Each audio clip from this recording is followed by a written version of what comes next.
July 2nd, 2015. Batavia, New York, QC milepost 403 on the CSX Chicago line in the Rochester subdivision. First train we see is a CP-led auto rack coming into the siding. The first couple eastbounds had to come into the siding because there was a work crew on track 1 doing some inspections on the tracks. So the first trains you'll see will be coming through the siding heading east. This train was going slow enough to go ahead and run around and catch it at multiple different angles.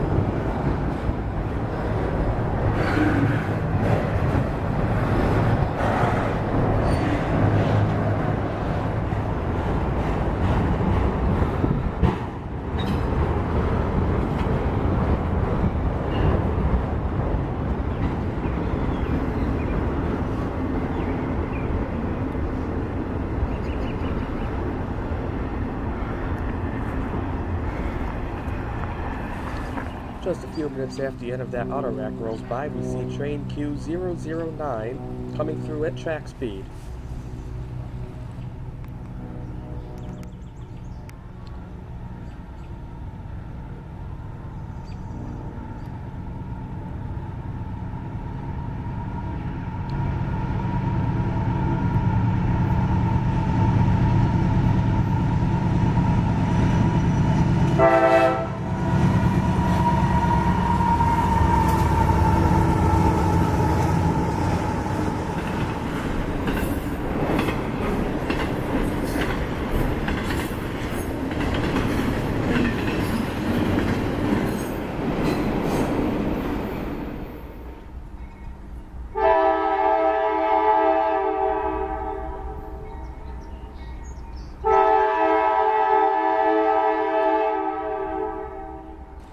Shortly after the end of Q009, we see eastbound intermodal Q156 taking the siding behind the auto rack.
Following the Q156 is Q382, also giving us a lot of horn.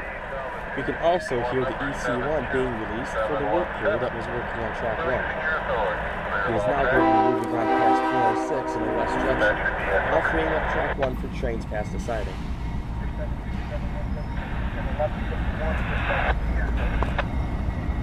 Hey, Rob. Good day. Thank you.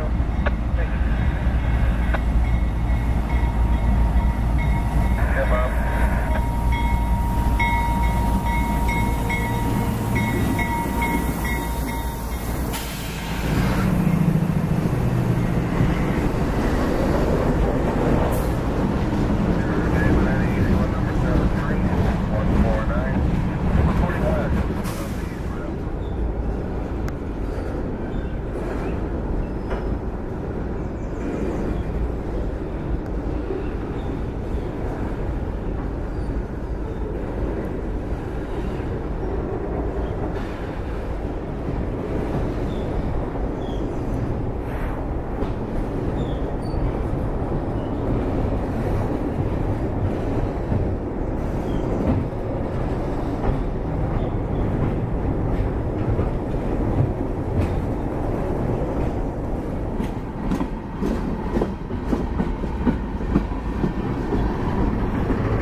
Next we see train Q158, flying on through at track speed.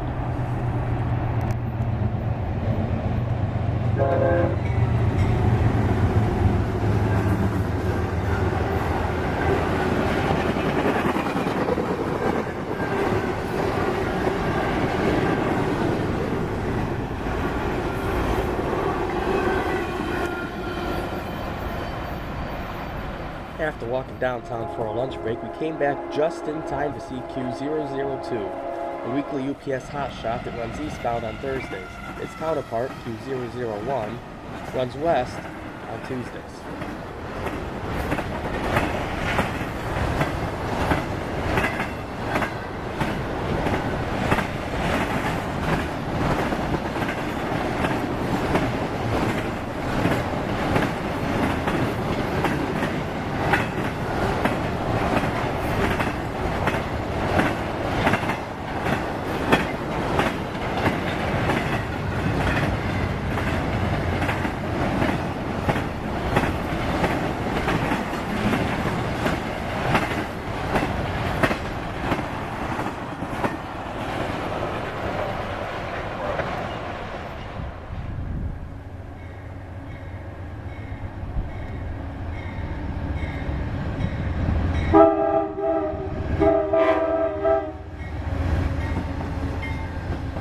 A few minutes after Q002 passed, we caught a very slow-moving P064, a daily eastbound Amtrak Maple Leaf.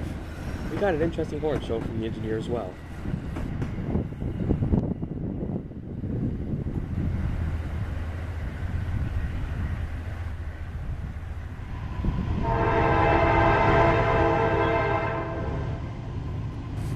Slow train meets fast train as about a minute later Q127 comes through at track speed.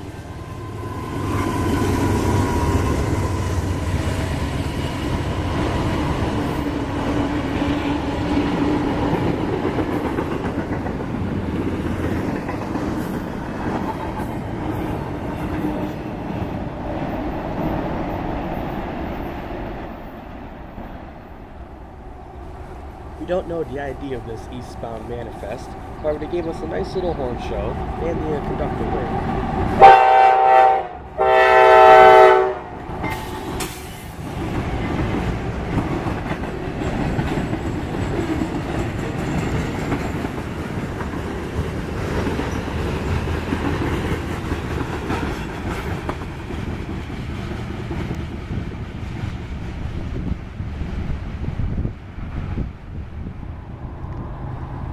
This is train Q020, a Tuesday through Saturday Chicago to Boston, former Q140 train. This train was the last train to make it through without a problem. However, he got an approach at 402 and then a clear at 400, as there was a train switching tracks in front of him.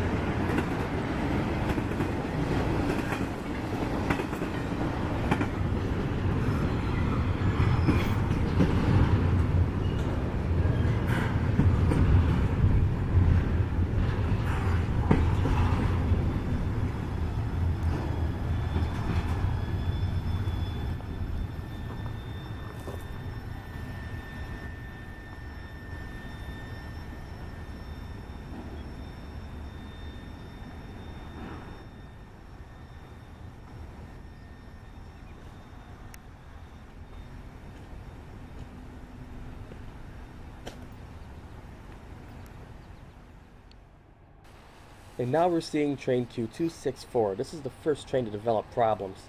Shortly after we finish filming and the end crawls around that curve down by 402, the train reaches an air problem and has to go into emergency. The train stops just short of 400.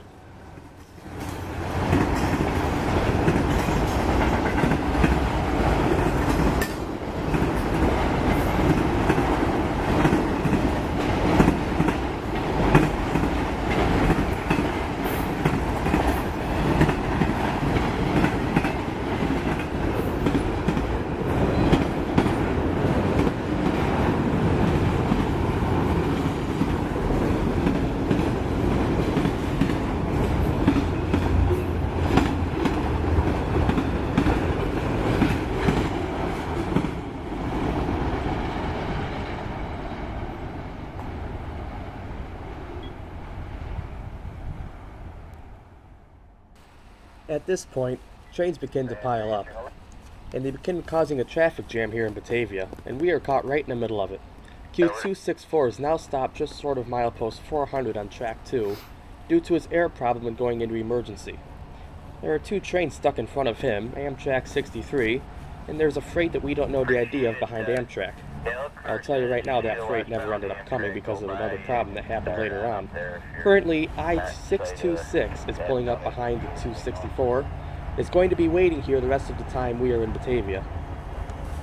This train had interesting power as it had an MP15 and 2 CNs trailing the Lasha.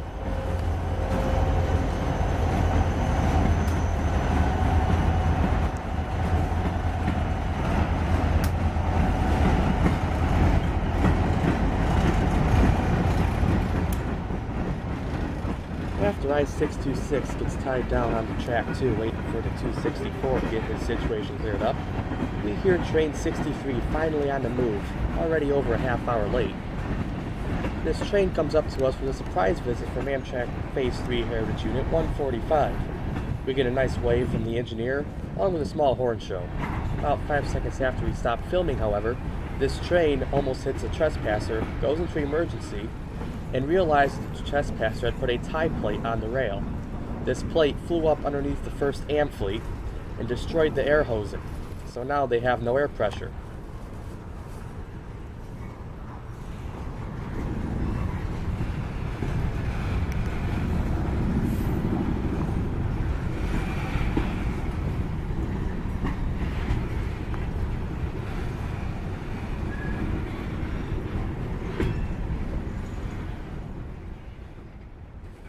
As mentioned before, here comes Amtrak 63, the westbound Maple Leaf with 145 starring, about 5 seconds before the emergency application.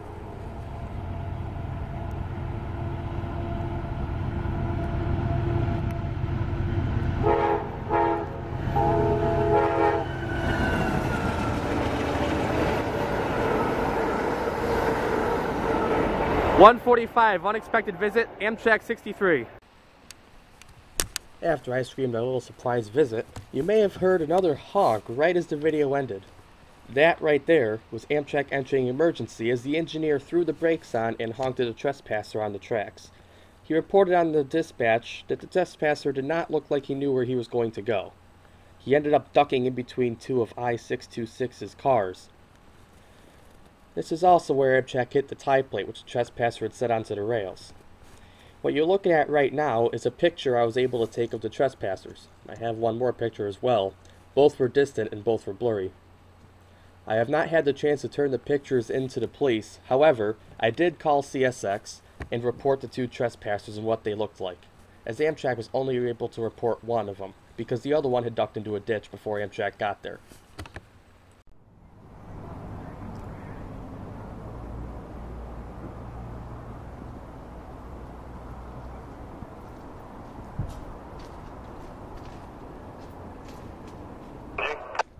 Shorts on and a red t-shirt. Alright, that's your record.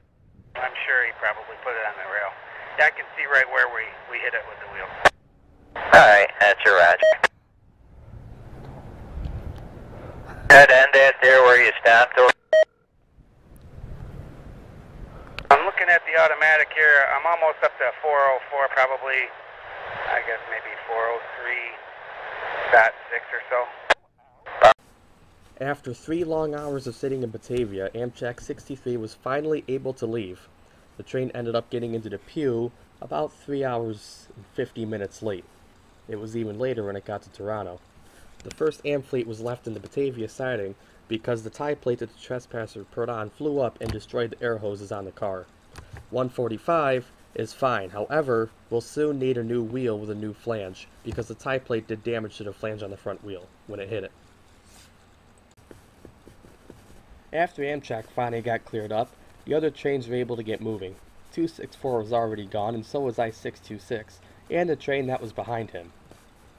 In total, just Amtrak alone had 4 trains held up, because there were even 2 more trains behind the train behind I-626. 264 was able to get moving soon after we left, as his problems did not have to do with these trespassers. Thank you for watching, and that is it for this video.